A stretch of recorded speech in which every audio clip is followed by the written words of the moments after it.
Hi YouTube, vParsa here, and today I will be profiling my Salamangreat deck profile. Now, Salamangreats are a deck I usually don't play a lot just because its playstyle does feel similar to Adignisters, and given the choice between the two, I'd like to play Adignisters.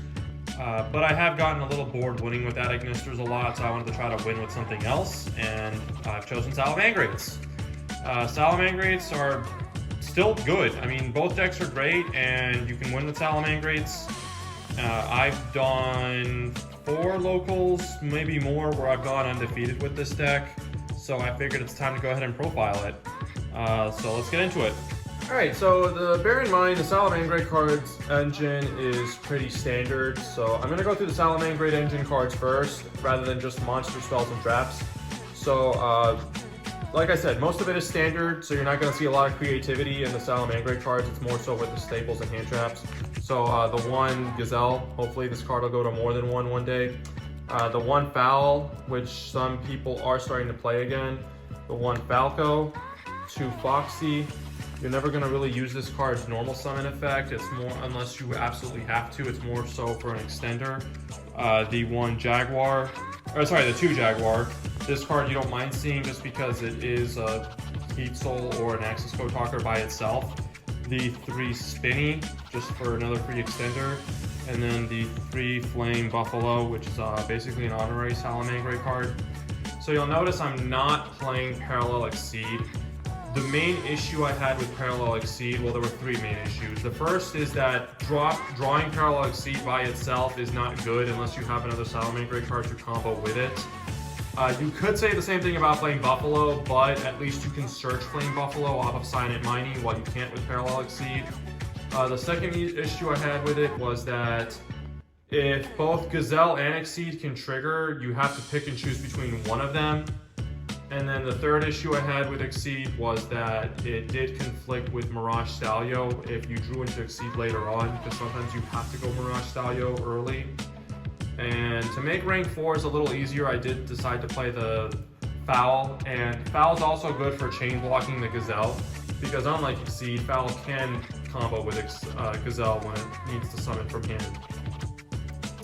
So that's it for the monster lineup for Salamangreats. Now for the spells and traps, 3 Silent Mining. Some people have debated on cutting this to 2. I disagree with that for 3 reasons.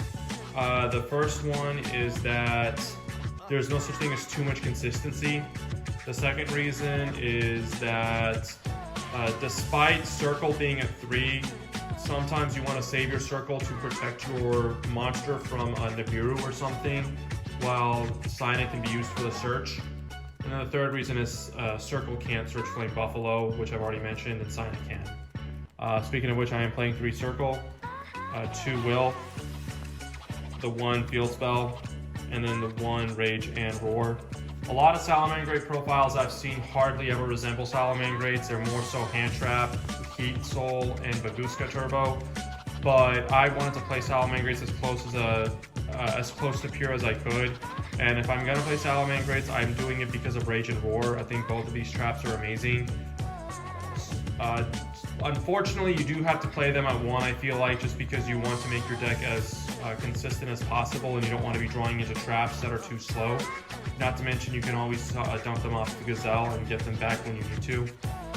So that's it for the Salamangreat cards. Now let's go ahead and get into the hand traps. Okay, so for the hand traps, 3 Ash Blossom Joyous Springs, 3 Drawn Lockbird, 2 Effect Veiler, 3 Infinite Permanence. That's all the hand traps I played. And you're probably going to say, that's really low for a Salamangreat deck profile, and you would be correct. A lot of Salamangreat profiles I've seen, main deck, minimum 15 hand traps. And I was doing that originally, but then I really wanted to cut some hand traps to make room for Forbidden Droplet. So here's my reasoning for that. I think that you want to take into consideration what cards you are playing, and are they good when you top deck them for a 6th card or anything past that. Ash Blossom is a hand trap that covers just about every matchup, not to mention you can always add it back in this deck because of Sunlight Wolf. So I think it's worth playing at 3.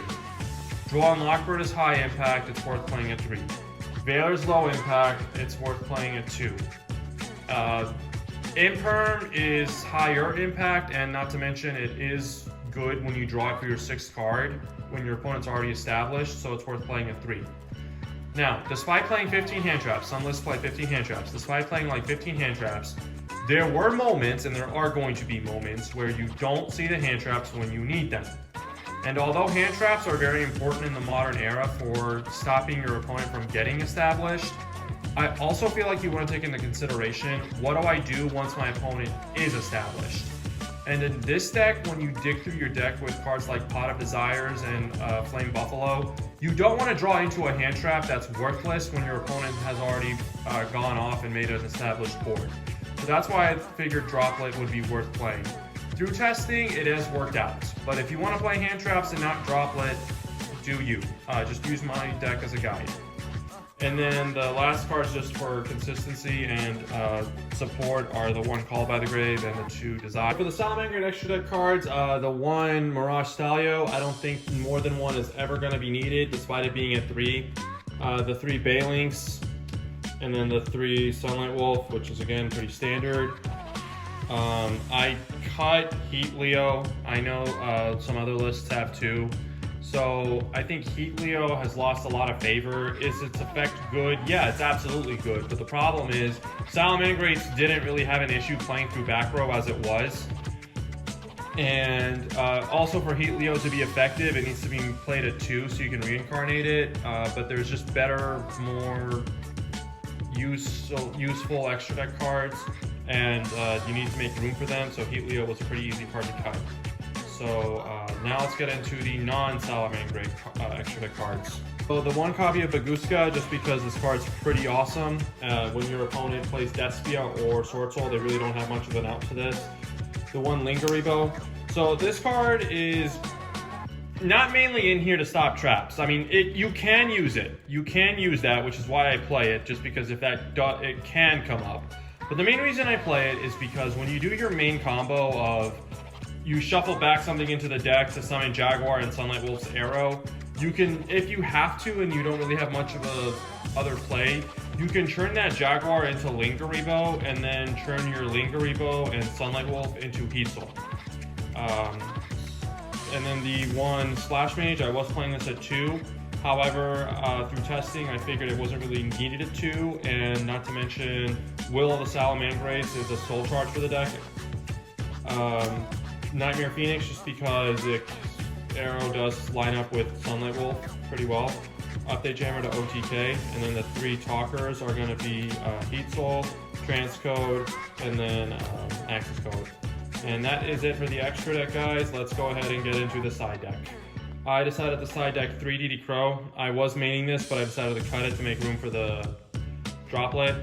And this is a card that you don't mind seeing for your 6th card against Despia, because then if they activate Red and Red, you can chain DD Crow on it. The 2 Nibiru, I don't want to play 3 just because, again, I don't want to top deck this card. And playing 3 of it does increase the odds of you seeing it in your 5 card opening hand going second, but it also does increase the odds of you seeing it for your 6th card. 3 Twin Twisters and the 1 Feather Duster. I don't think you need to get too crazy with back row removal, just because you have Foxy and Rage for that as well in your main deck. And then the 3 Anti-Spell Fragrance and the 3 Dimensional Barrier, just if you're going against Despia. And that is it for the profile, guys. Thank you for watching. Salamangreats are a deck that are always going to be relevant. If you want to play this deck, use my deck as a guide. Always add your own spice to it, make the deck your own creation, but hopefully you found some helpful tips from my profile. And please leave your likes, comments, and suggestions down below, and make sure you subscribe for future content. Have a great day.